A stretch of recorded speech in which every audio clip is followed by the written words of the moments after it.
Hey, welcome to Jack Theology. Back for another episode, and good to be here. Yeah, here How we are go you, again. Good Kevin? to see you, man. Yeah, been more consistent lately. We missed last week, but there's a lot going on, so we should talk about it.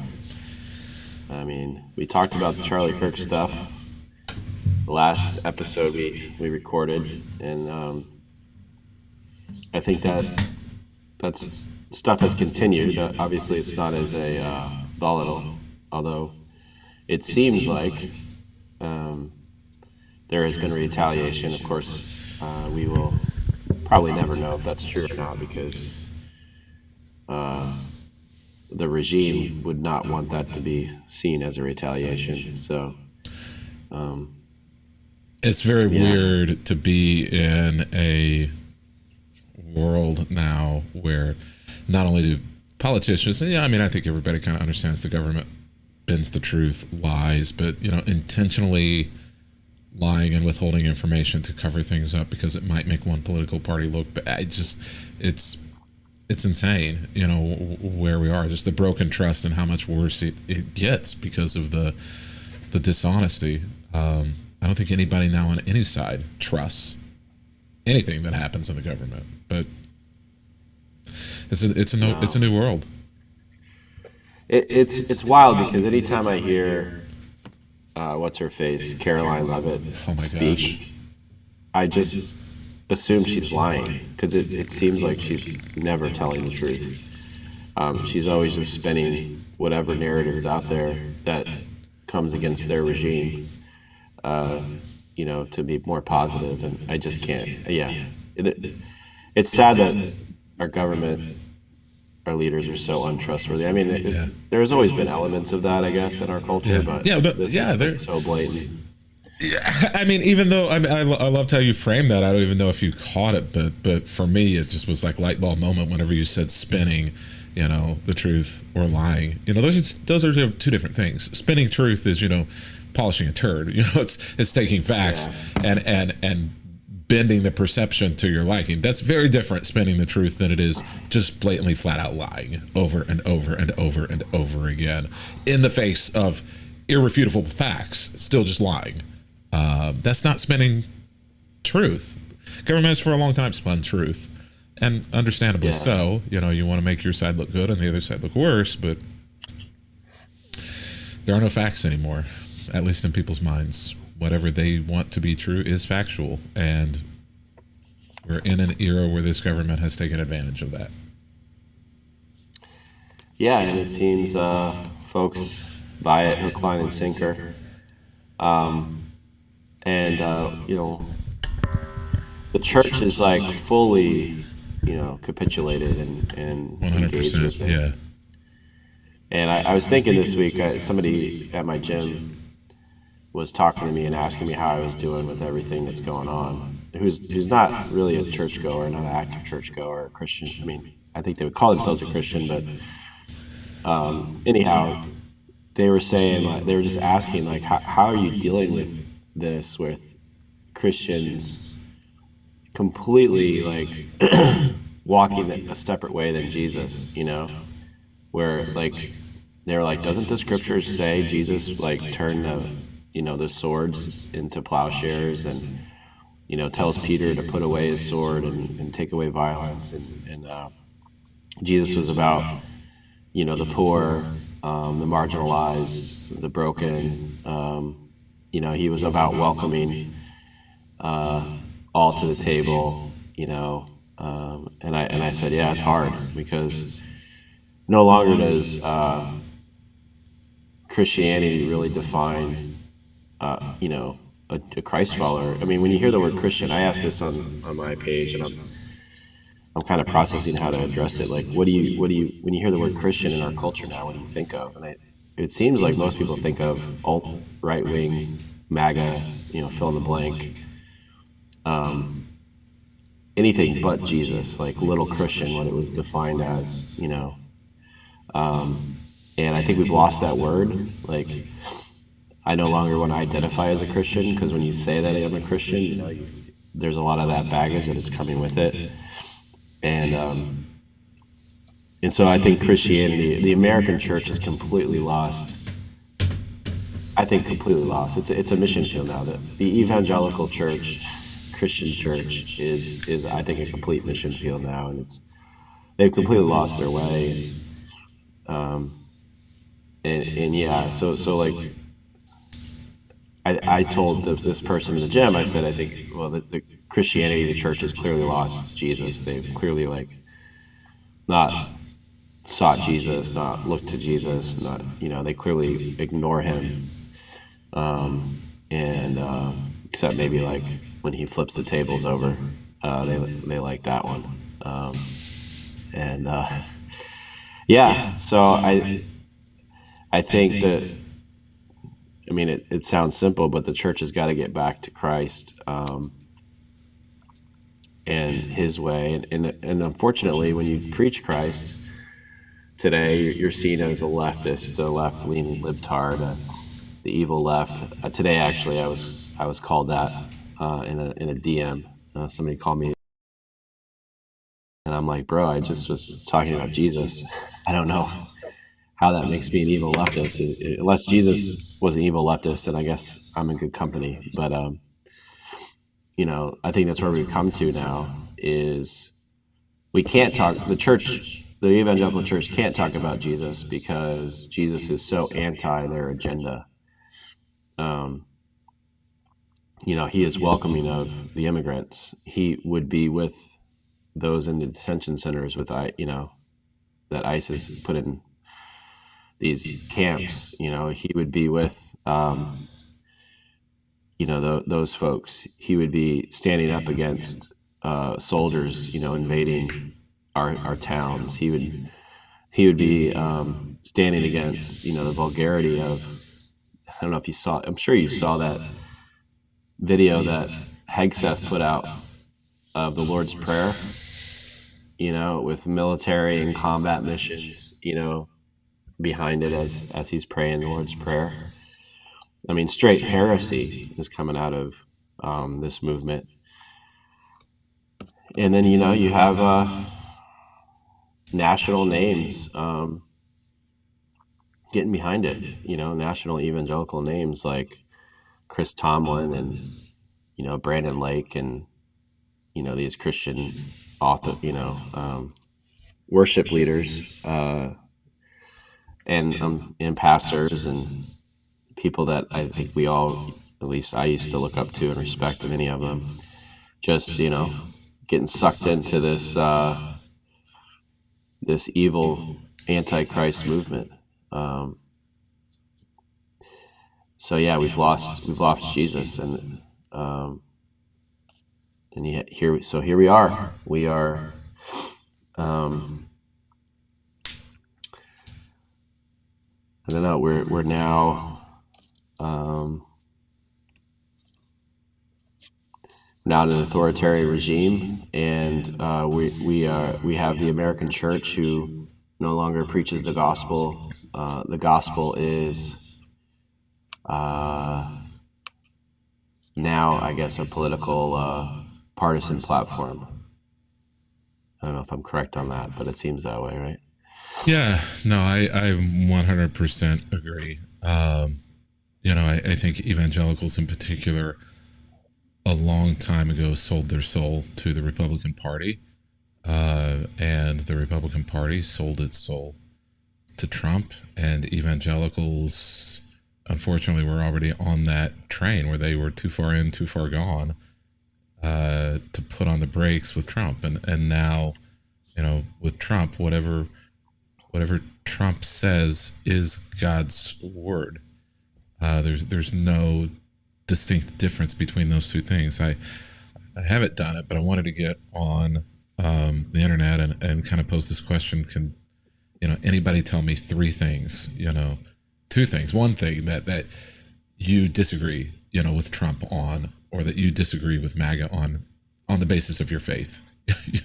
Could you think of one, two, three things that are not in alignment between your faith and your politics? I don't know that most people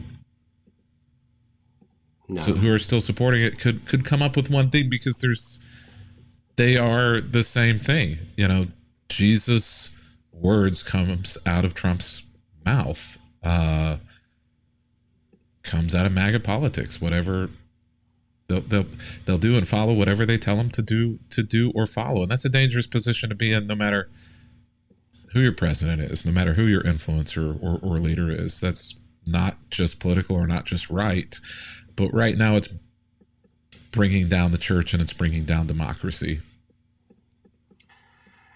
Yeah. The scary part from a church perspective, I think, is that we have these political boundaries and markers where if you don't believe this partisan way, then you're out and you're going to hell. You're going to hell. I hear that all the time. You Not know? usually about Yeah. scriptural things, but about Republican Party things. Yeah. Yeah. And yeah, I mean, a lot of people think both you and I are going to hell, and yeah, it's fascinating to me. And I think I was reading this week. This past week, I was away on a silent retreat for 7 days. It was great. I wonder why I hadn't heard from you. Yeah. Just kidding. Dad joke. And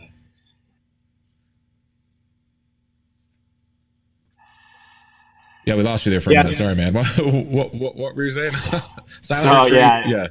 I had to get silent again. No, I read this book by Carl Rahner while I was there as a companion. It was called Encounters in Silence, which is a great book about God and your relationship with God. But one of the things he said in there that struck me was he talked about this idea that we see God as this like omniscient, all powerful, all knowing God, and we look to God in this infinite grandeur way. And he said if we just stay there, we miss the heart of God. We have to then go down to the human Jesus and experience God's love and grace and mercy through the human God, Jesus, and how they're actually one and the same.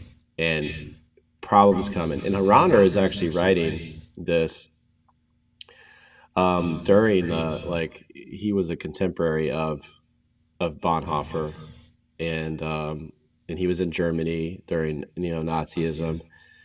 He interacted with a lot of Nazi Christian nationalist Nazis, and so he's writing this kind of post World War II, but kind of the fallout of everything that happened.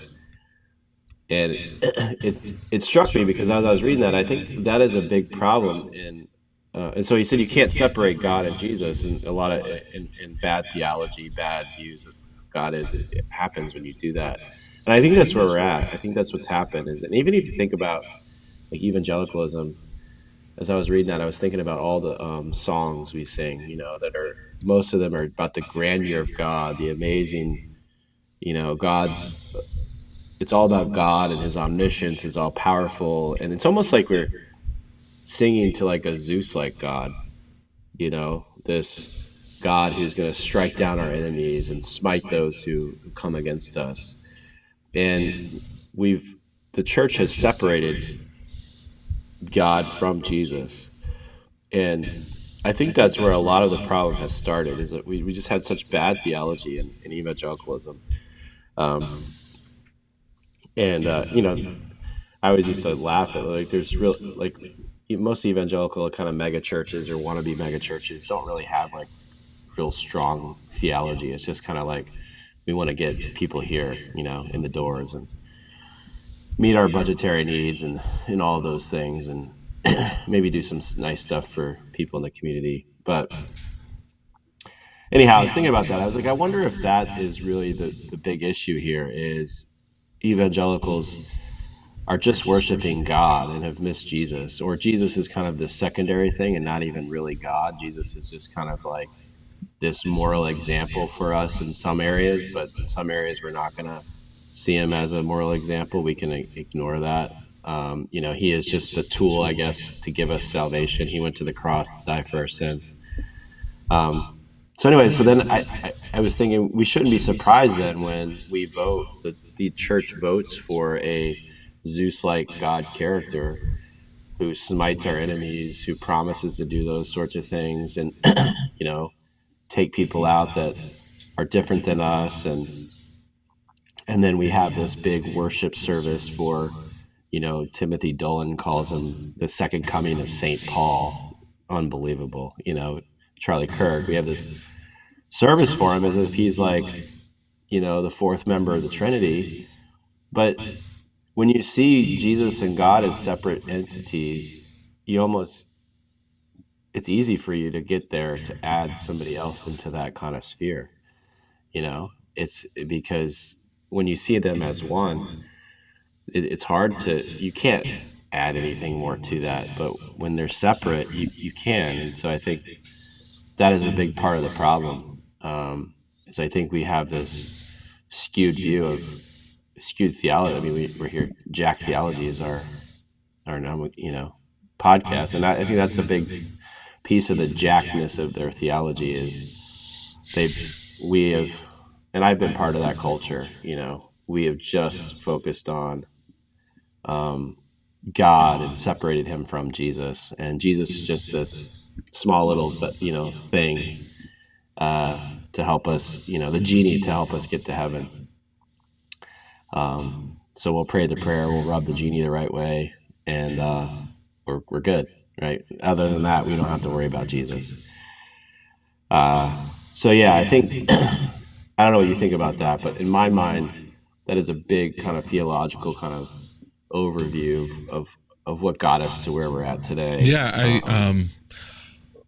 I don't know if this was a minor point in what you said, but it was something that you touched on that kind of caught my attention that I never thought on. But I think there's a lot of real wisdom and application there. I had not thought about the idea, which correct me if you did not say this, and I heard something differently than what you said, but what I heard you say was that Jesus is essentially our example of God, but we're in a season now where Jesus is kind of being rejected as the primary or the best example of God in order to cling to a different vantage point, a different view of God, a Zeus-like God, which I have historically, called an Old Testament angry, vengeful God. But I like that, connection to Zeus and to mythology. And I had never really thought about that. We talk a lot sometimes in theology classes about this idea of progressive revelation and how, in the text of the Bible, you're seeing this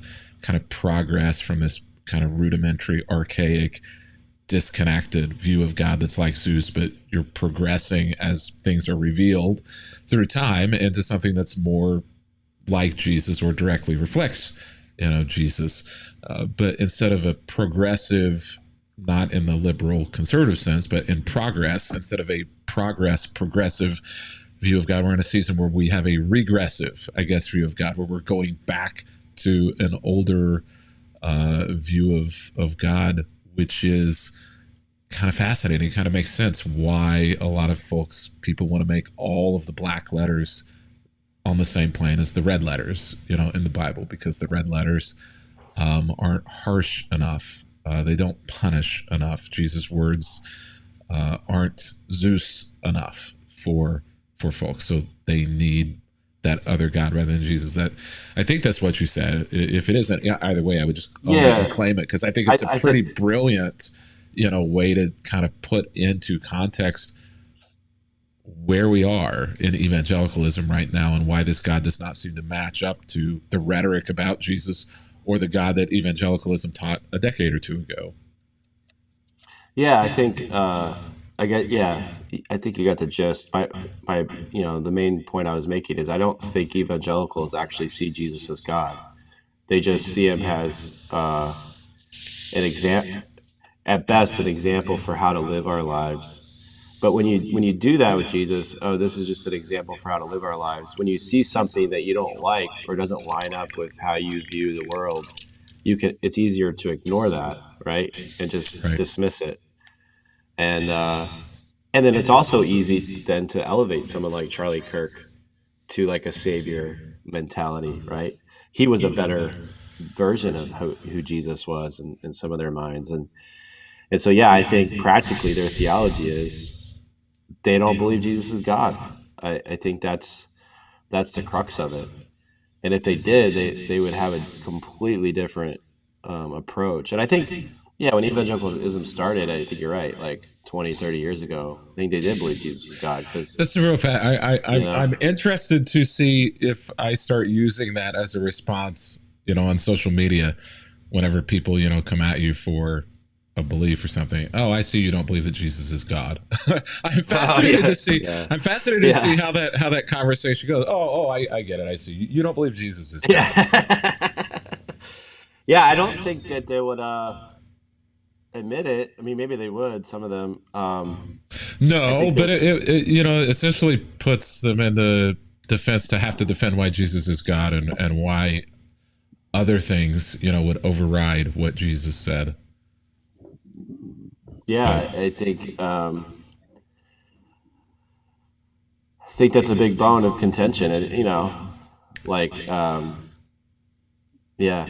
And I think they desire too to see people suffer and go to hell.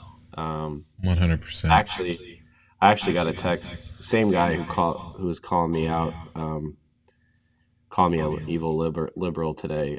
Actually said he said to me, my biggest problem with you is how you stand up for the LGBTQI community, and how you say Jesus would support them and love them and care for them when they're sinners and deserving of going to hell. That's what he said to me.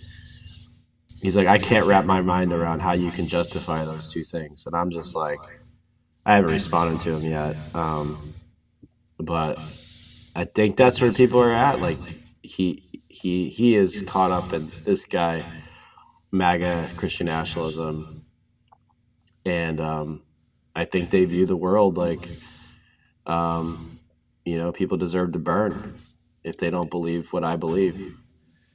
Yeah, there So, is. And the fascinating thing is it used to be that was I deserve to burn. Not you deserve to burn. If somebody yeah, deserves to burn. right. In theology historically, in fundamentalism and after the Great Awakening and all that, it's me.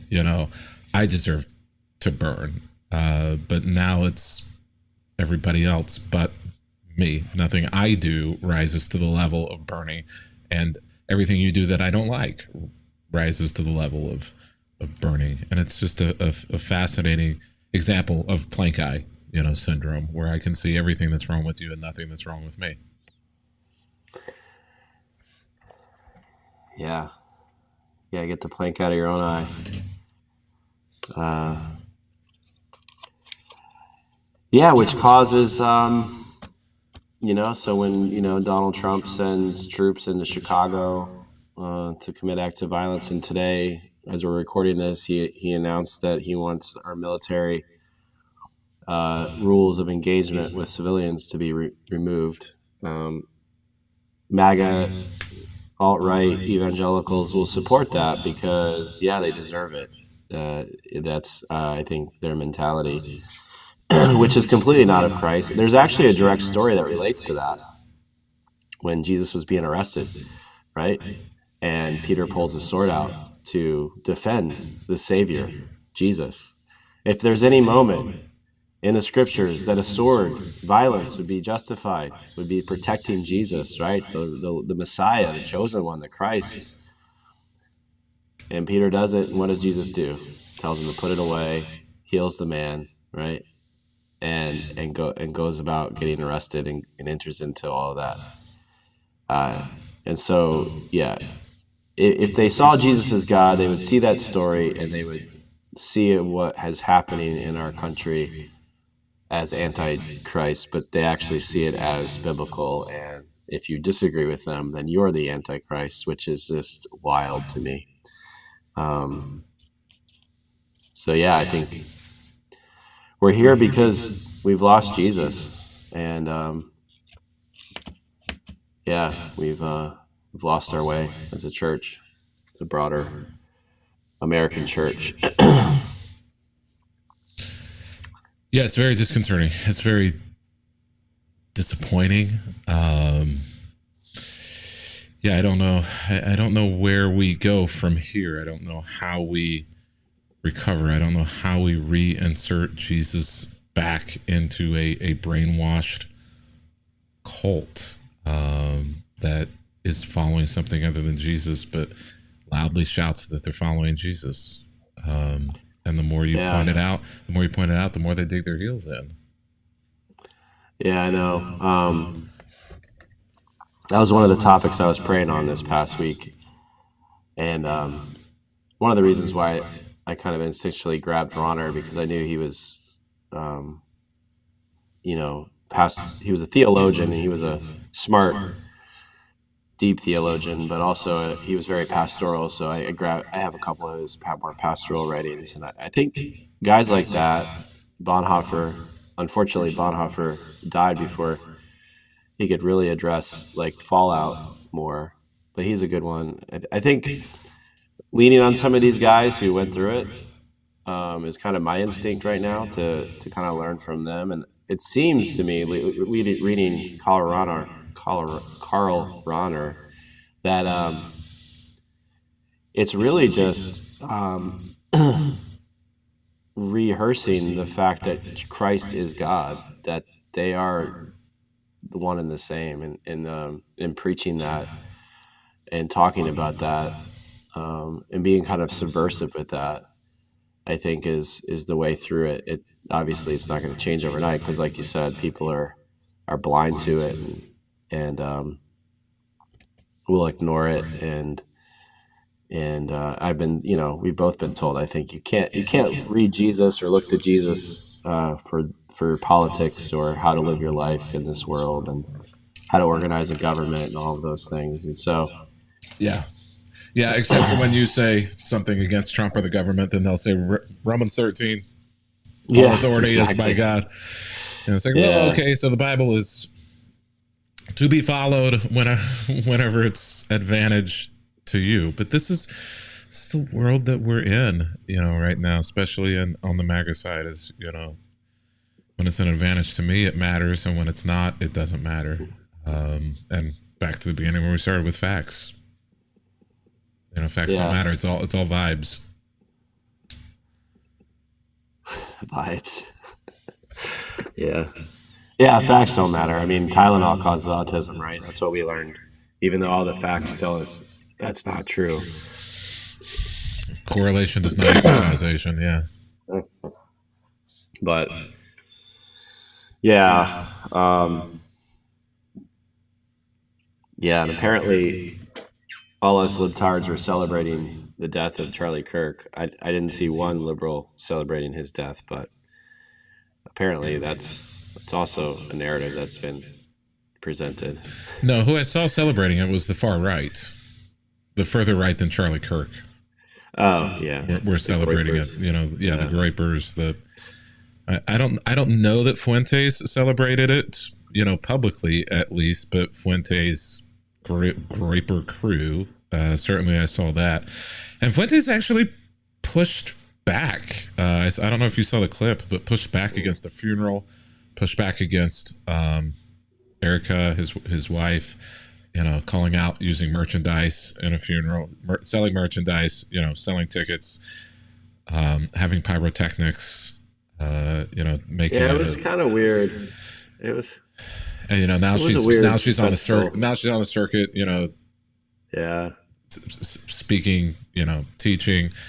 It's just like, where's the mourning? Where's the grief? And it was just kind of a fascinating clip from somebody who I have extreme disagreements with, kind of look at the same thing that happened, making him a saint and how they memorialized him in a way that made him a martyr. And, somebody from the complete opposite political and theological end of the spectrum for me is looking at the same thing and saying the same thing that I'm saying, which is a little weird world to live in. Yeah. It was very weird. The whole fallout in watching Erica Kirk, the video the reel she put out with his corpse, and kind of like the fake crying over his body, and then it's very it's very odd, to see a very kind of managed and polished and marketed grief, I think Yeah. is the way that I would do it. It doesn't feel real or authentic. And I think, folks who are not inside maybe of the evangelicalism bubble are saying that on all sides, the right or the left. If you're not Yeah. bought into that bubble, you're kind of looking at all of this and saying it feels, not judging, everybody deals with grief in a different way. Actually Fuentes says that, everybody deals with grief in a different way. So you can't judge, but it feels weird. Yeah. The way that it went down, the trauma of it, the fact that it's shared trauma, among everybody, who witnessed it, not just in person, but online. And for it to be so very kind of polished and calculated and marketed in a way that felt like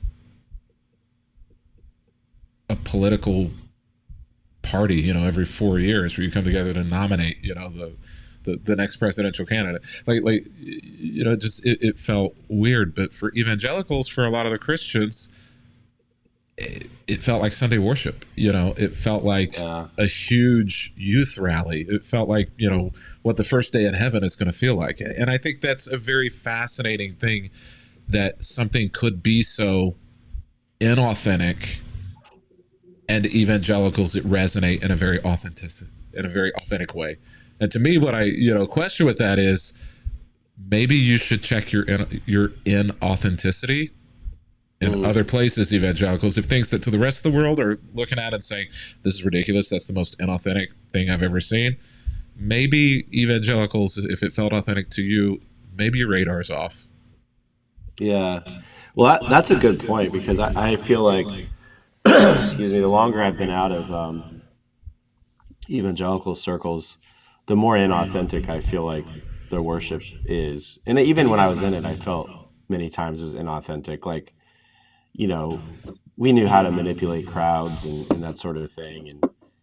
And in the name of Christ and his presence. And the way that you pray, and the way the praise team raises their hands, the way they hold their mic, the smiles that they do, the illustrations that the pastor uses, the way the minister walks, and hand gestures, like everything can be either authentic or manipulation. And you're right. I think it increasingly errs on the side of manipulation and inauthenticity, and there's no ability to see it, anymore. I was at this Catholic retreat house, and one of the things that struck me, because I was praying about this a lot, so it was on my mind, is I felt more welcomed and grace-filled, like receiving of grace at this Catholic center with these nuns than any time I've been in an evangelical church. And I was thinking about evangelicalism has more rules and regulations for how you become and walk as a Christian. And there's obviously even more today because of where things have moved towards.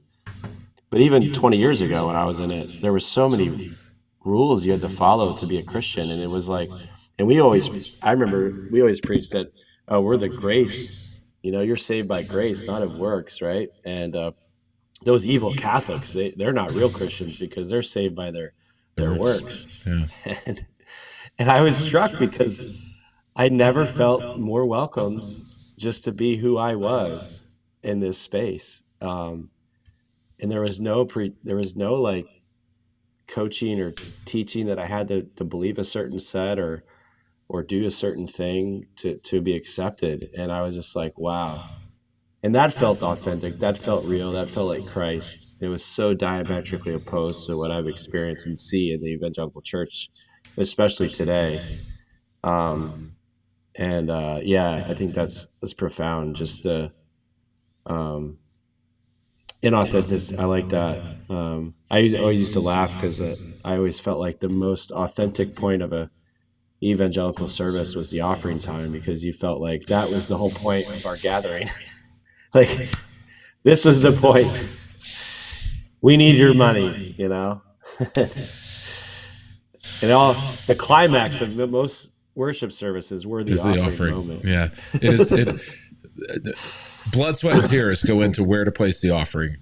every church service. I mean, unless you have a standard liturgy, but if you're a non-denominational church that kind of moves things around or whatever, or trying to put music there, the right music, does it go before the sermon? Does it go after the sermon? Yeah, it's a thing.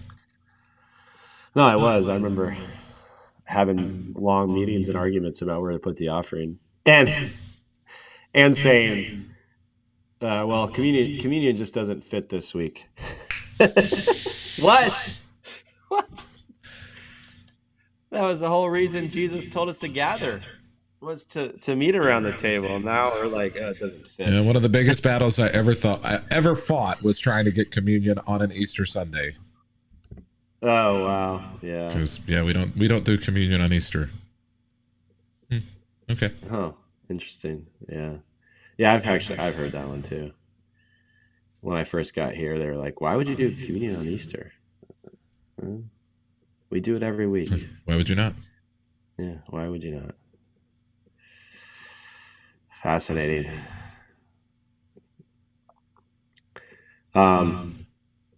So yeah, Jesus is. I think the way through this is pointing people to Jesus, trying to be subversive about it. I think your questions are good.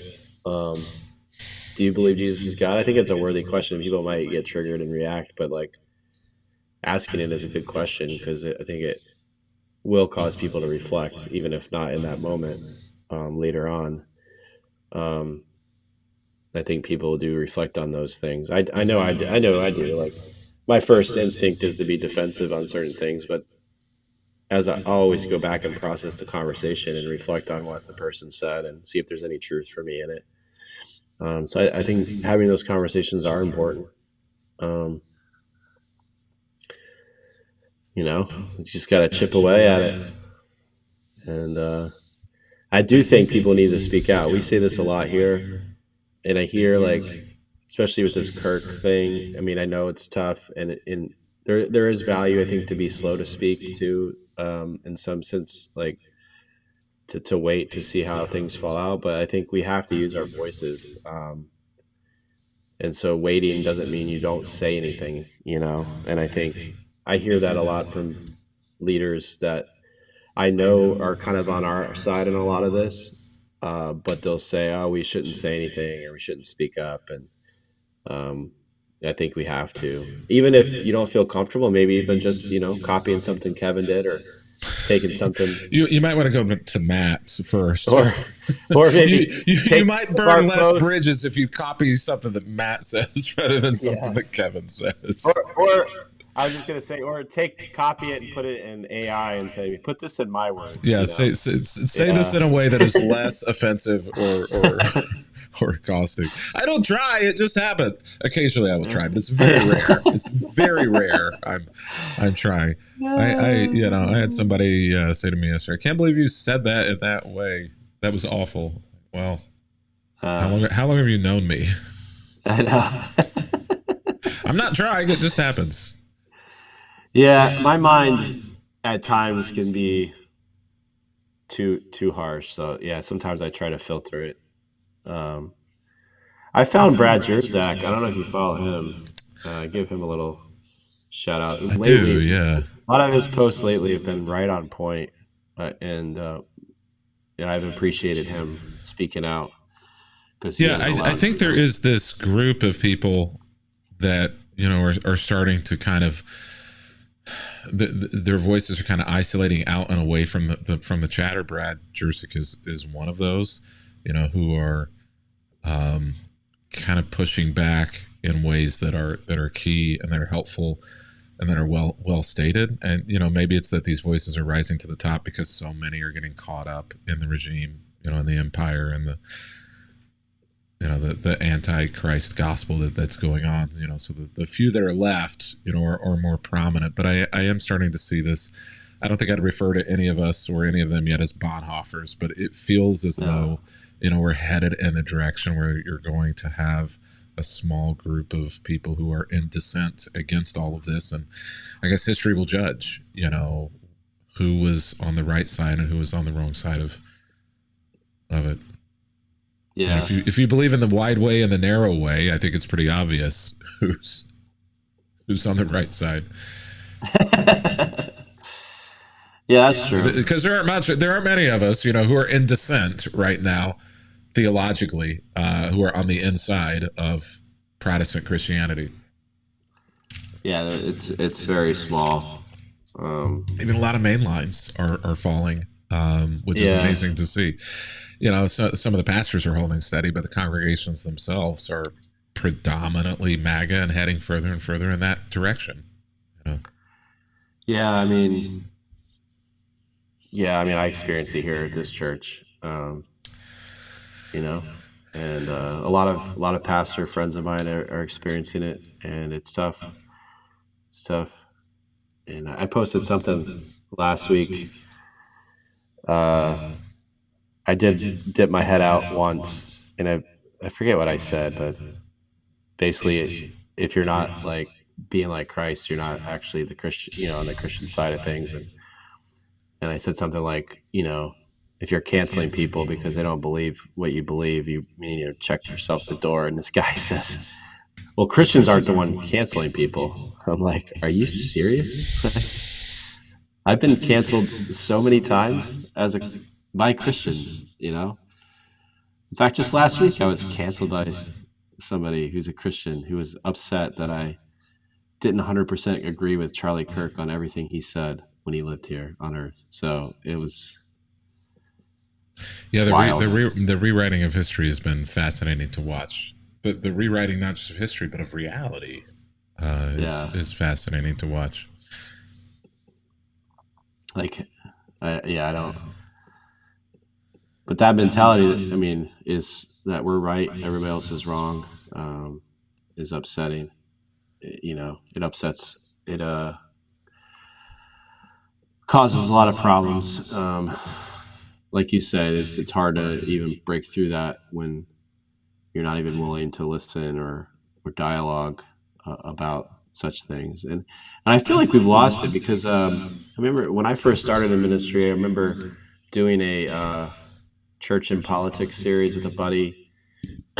We co-taught a couple of weeks in a row, and we talked about partisan politics and Jesus's politics and like kind of how to have good conversations. And I remember just after that series, like all the great conversations we had as a church and after service, and no one was like leaving the church, because we valued, the left side of things on certain issues, and or we valued some of the right side of things on certain issues. There just seemed to be a little bit more openness to dialogue 20 years ago.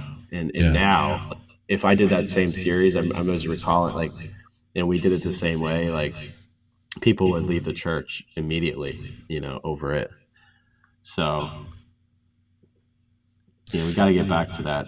Yeah, I think my therapist.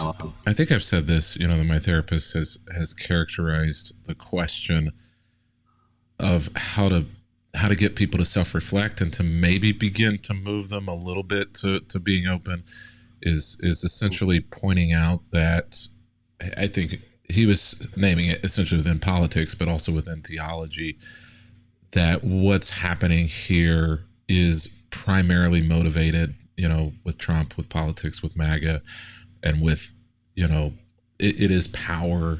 Obviously, it's control for Christians, but also it's for a lot of people personally, it's grief, that something along the way has caused them to have grief, and so they're chasing Trump, they're chasing MAGA, they're chasing this new version of Jesus because they're running from some sort of internal or grief or pain, which at first I was like, why, what, but then as I started thinking about it, it kind of begins, to make sense. For most of the people, the story that they would tell if you ask them to tell their story is, that their kids are far from God. They might blame a university for that. They might blame liberalism for that. But the root of that, is grief. And their kids did not turn out the way they thought they would by the way that they raised them. For a lot of folks, the way they end up with Trump and all is economy, is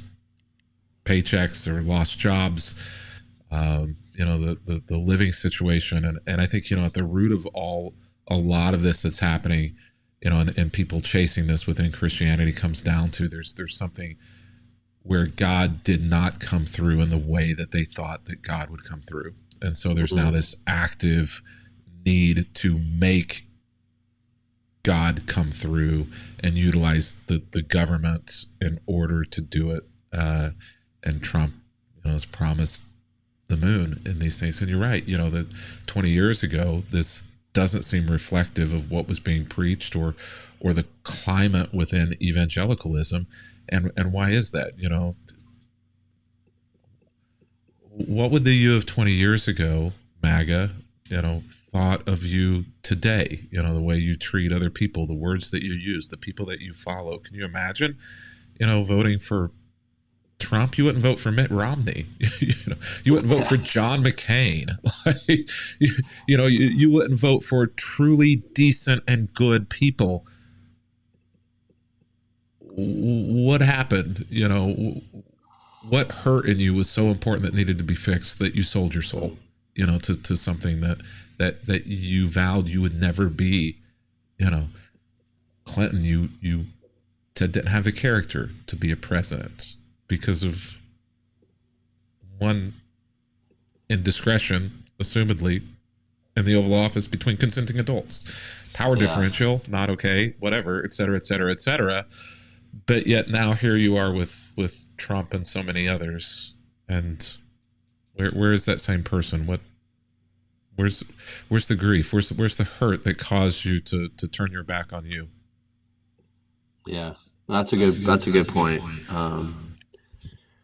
There's a lot of hurt. There's a lot of pain. There's a lot of disillusionment. Let's be honest. Our a lot of it's built around economy and money and lifestyle and all those things. It's changed dramatically, and I think dreams have fallen short for people. I think that's real. I think what you pointed out too about colleges, my kids that got messed up and fallen away from God. I think we've seen it. A lot of our generation. The colleges that broke them. It was the inauthenticity that they saw. Yeah. It's the church. Yeah, it's the church's problem. It's the way that people were raised, and you have to make a decision, because you want something real. I remember having that when I went through my deconstruction. Is you really want something tangible and real, and the evangelicalism that I grew up with was not. There wasn't anything real about it.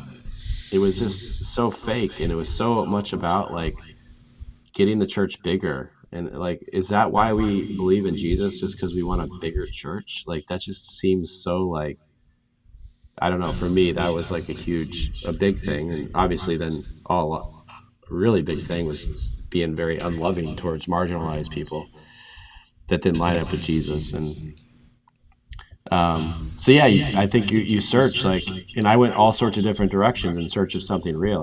I went the neo-reformed way, and then realized some of the issues there. And now I've landed more in a very liturgical, more Catholic style ministry and philosophy of ministry that I've been at for quite a number of years now.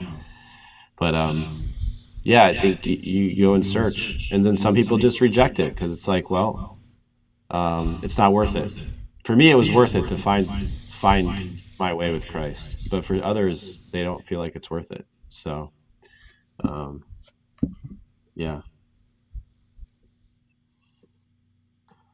think you're right.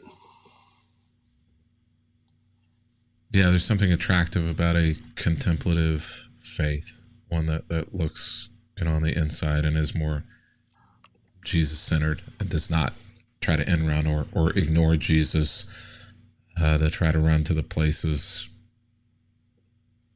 in Scripture where God is very unlike Jesus. Mm-hmm. Yeah, well, I think we solved that for today. All right, you ready to move on? Let's do it. All right, let's do it.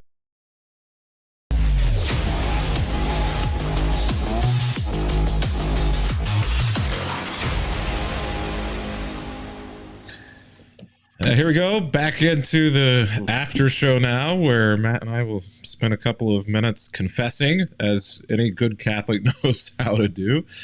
Hopefully there were some successes this week, as well. How's it going, man?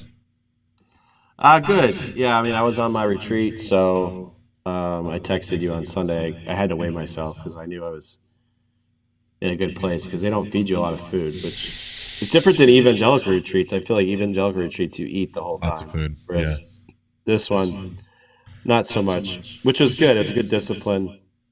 And so I was down. I'm down 10 pounds in a week, which I probably gained a few back because Sunday I had burger and fries, Had to indulge, right?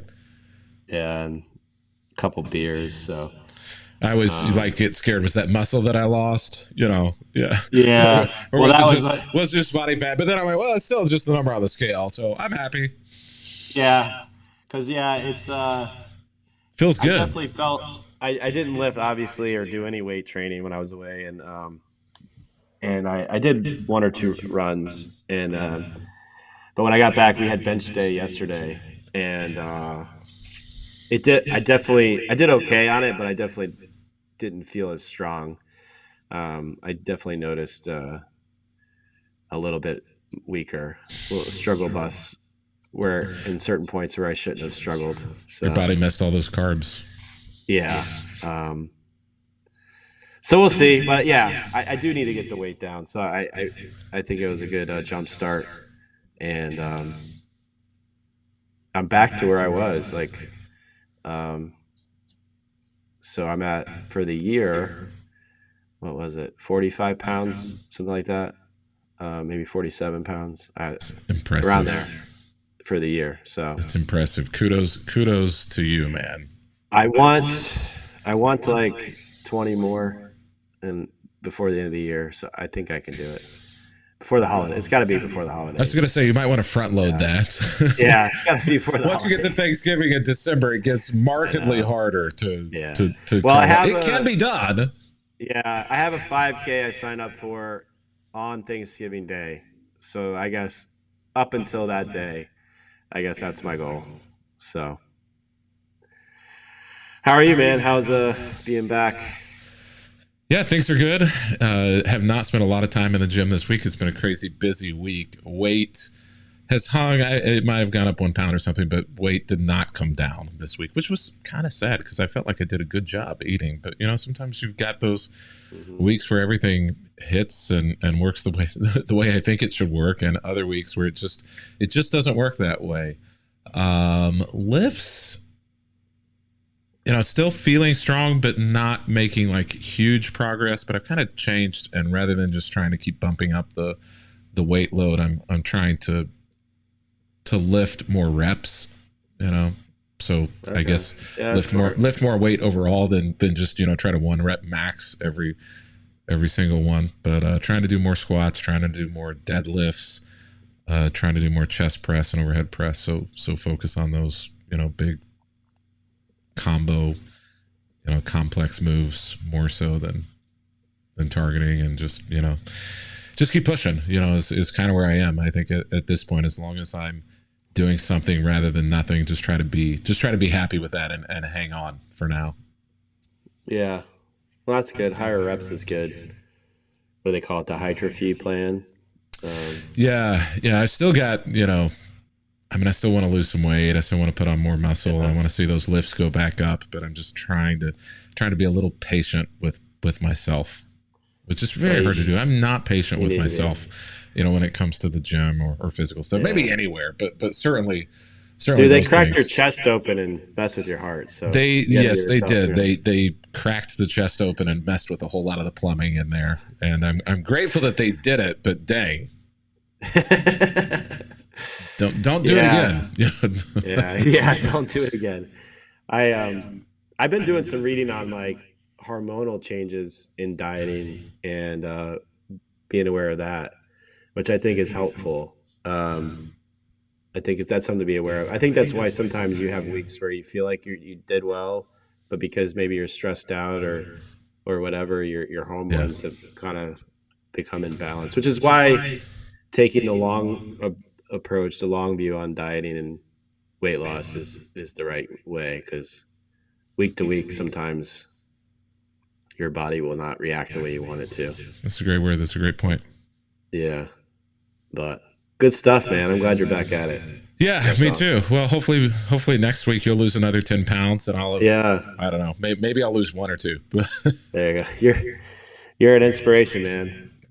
So, all right. Well, I'm just glad to be alive. Yeah.